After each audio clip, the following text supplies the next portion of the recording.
عزیز طلباء، آپ کے پاس جوابی کاپی کے 32 صفحات ہیں اور کا پیپر ہے۔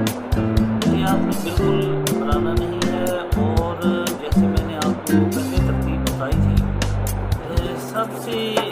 نیچے سے سوال شروع کرنا ہے، یعنی کہ وہ سوال 33 کا سوال سب سے پہلے کرنا ہے، پھر اسی طرح آہستہ آہستہ اوپر جو ہے تمام سوالات کو لے جانا ہے، یا سب سے پہلے جو نظم کا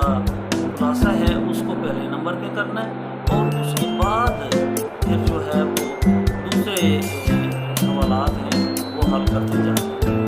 ہر صفحات کے لیے بالکل گھبرانا نہیں ہے، آپ کے پاس ٹیسٹ موجود ہے، اور